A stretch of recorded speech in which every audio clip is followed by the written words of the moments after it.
Encounter ঘটনাৰ চাঞ্চল্য এতিয়াও মাৰ যোৱাই নাই। আজি জৰিয়ত ঘটনা সন্দৰ্ভত বনমন্ত্ৰী চন্দ্ৰমোহন পাটোৱাৰীৰ পুত্তলিকা দাহেৰে আমচুৰ উত্তাল প্ৰতিবাদ। আব্দুল জলিল আৰু সমীৰ উদ্দিন নামৰ ভাতৃদ্বয়ক চোৰাংকৈ মাছ মৰাৰ অভিযোগত বনৰক্ষীয়ে গুলীয়াই হত্যা কৰাক লৈ এই উত্তাল প্ৰতিবাদ। উক্ত ঘটনা সন্দৰ্ভত আমচুৰ দাবী বিভাগীয় কৰ্তৃপক্ষই মানি নললে ৰাজ্যজুৰি ভয়াৱহ আন্দোলনৰ হুংকাৰ। আন্দোলনত কোনো ক্ষয়ক্ষতি হ'লে বিভাগীয় কৰ্তৃপক্ষ দায়ী হ'ব, আমচুৰ নহয় বুলিও দিলে সকিয়নি। News desk report UNB news.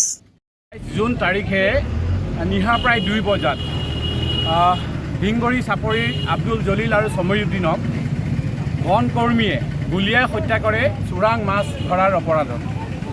তাৰে প্ৰতিবাদত আমি আজি গোটেই অসম ভিত্তিত সদৌ অসম সংখ্যালঘু ছাত্ৰ আমচুৰ কেন্দ্ৰীয় সমিতিৰ নিৰ্দেশ মৰ্মে আজি বনমন্ত্ৰী চন্দ্ৰমোহন পাটোৱাৰীৰ আমি প্ৰতিমূৰ্তি দাহ কৰিছোঁ আৰু আমি দাবী জনাইছোঁ যে উক্ত ঘটনাত যিহেতু বনকৰ্মীয়ে বন বিষয়াই পৰিকল্পিতভাৱে হত্যা কৰিছে, গুলীয়াই হত্যা কৰিছে, মানুহ দুজনে মাছ মাৰিব গৈছে, তাৰ অপৰাধত তেওঁলোকে গুলীয়াই হত্যা কৰিছে।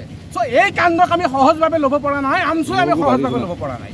আমি আমচুৱে কৈছোঁ মানুহজন যদি দোষী আছিলে মানুহজনক গ্ৰেপ্তাৰ কৰিব লাগিছিল, মানুহজনক কৰায়ত্ব কৰিব লাগিছিল, আইনৰ আওতাত আমি জেল হাজতত দিব লাগিছিল বা অন্য উপায় আছিলে, কিন্তু তাকে নকৰি আজি লাখুৱাৰ চুটিৰপাৰাৰ বনকৰ্মীয়ে আজি হৰিশ নাথ তেওঁ ACF তেওঁৰ নেতৃত্বত আজি যি বনকৰ্মীসকলে কি কয় ফৰেষ্ট গাৰ্ডসকলে আজি এই মানুহজনক গুলীয়াই হত্যা কৰিলে, দুজন ভাই ককাই একে পৰিয়ালৰ।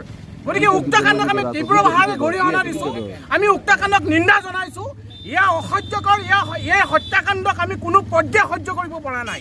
আমি আমচুৱে কৈছোঁ যে উক্ত পৰিয়ালক ক্ষতিপূৰণ দিব লাগিব আৰু উক্ত কাণ্ডৰ এটি ন্যায়িক তদন্ত উচ্চ ন্যায়ালয়ৰ অভাৱপ্ৰাপ্ত ন্যায়াধীশৰ জৰিয়তে দিব লাগিব। ইতিমধ্যে দেখিছোঁ অসম চৰকাৰে এটি তদন্ত ঘোষণা কৰিছে দণ্ডাধীশ পৰ্যায়ৰ।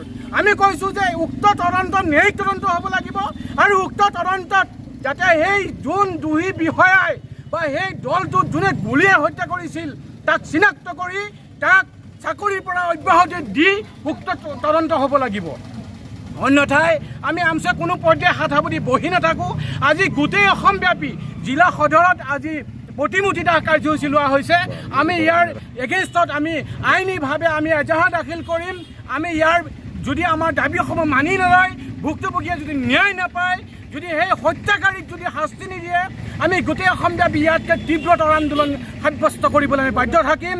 আৰু উল্লেখ কৰি দিছোঁ যে উক্ত আমি যিহেতু মেম'ৰেণ্ডাম আকাৰত আমি দাবীসমূহ জনাইছোঁ বা জনাম, আমাৰ দাবীৰ প্ৰতি যদি সঁহাৰি নজনায় আৰু যদি ইয়াৰ পিছতো যদি চৰকাৰ বা বিভাগে যদি নীৰৱে থাকে, তেতিয়াহ'লে আমি ইয়াতকৈ ভয়াৱহ গণতান্ত্ৰিক আন্দোলন সাব্যস্ত কৰিম। আৰু উক্ত আন্দোলনৰ জৰিয়তে যদি কোনো ক্ষয় ক্ষতি হয় তেতিয়াহ'লে বিভাগ প্ৰশাসন দায়ী থাকিব, আমচু কোনো পৰ্যায়ে দায়ী নহয়।